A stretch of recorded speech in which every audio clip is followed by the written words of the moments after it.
I am Shannon Hazelhorse, an early childhood education major, and I'll be reading Owl Moon by Jane Yolen. Owl Moon won the Caldecott Medal in 1988 for grades K through 4. Jane Yolen has written of more than 375 books for children and adults. She's a well-esteemed poet and essayist. Her father was a cafe journalist, and her mother wrote a few short stories giving her background in writing. Before we start, what do you think this book is going to be about? Well, we're about to find out.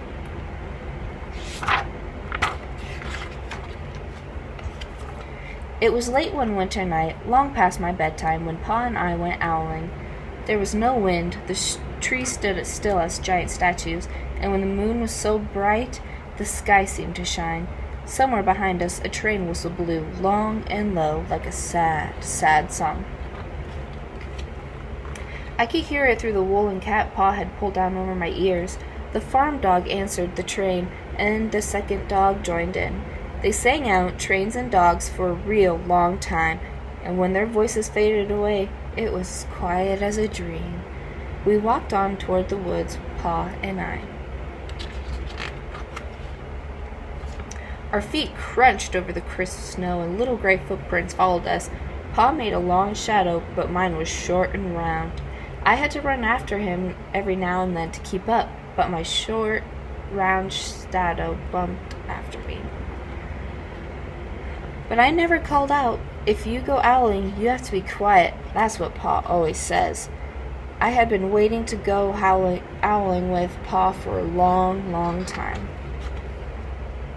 We reached the line of pine trees, black and pointy against the sky, and Pa held up his hand. I stopped right where I was and waited. He looked up as if searching the stars, as if reading a map up there. The moon made his face into a silver mask. Then he called, "Hoo, hoo, hoo, hoo, hoo," the sound of a great horned owl. "Hoo, hoo, hoo, hoo, hoo." Do you think the great horned owl is going to call back out to them? Again he called out, then again, and after each call he was silent. And for a moment we both listened, but there was no answer. Pa shrugged, and I shrugged. I was not disappointed. My brothers all said, sometimes there's an owl, and sometimes there isn't. We walked on. I could feel the cold as if someone's icy hand was palmed down on my back, and my nose, and the tops of my cheeks. Felt cold and hot all at the same time. But I never said a word. If you go owling, you have to be quiet and make your own heat. We went into the woods. The shadows were the blackest things I had ever seen. They stained the white snow. My mouth felt furry, and for the scarf over, it was wet and warm. I didn't ask what kinds of things behind the black trees in the middle of the night.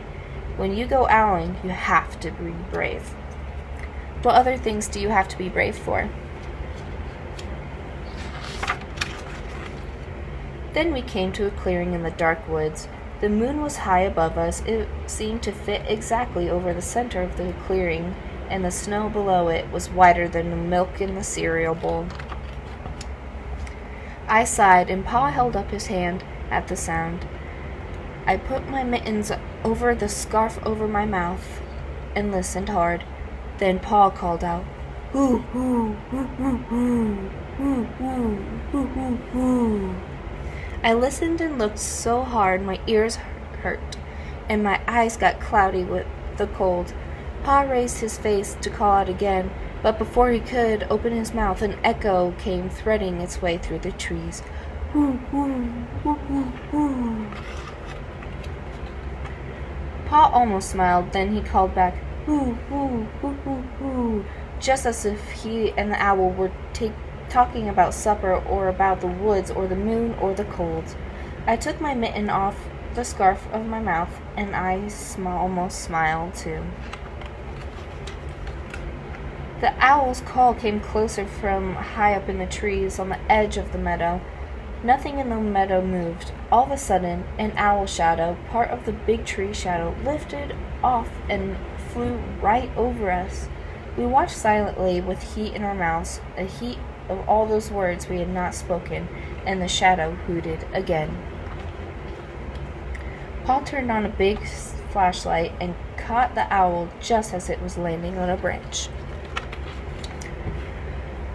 For 1 minute, 3 minutes, maybe even 100 minutes, we stared at one another.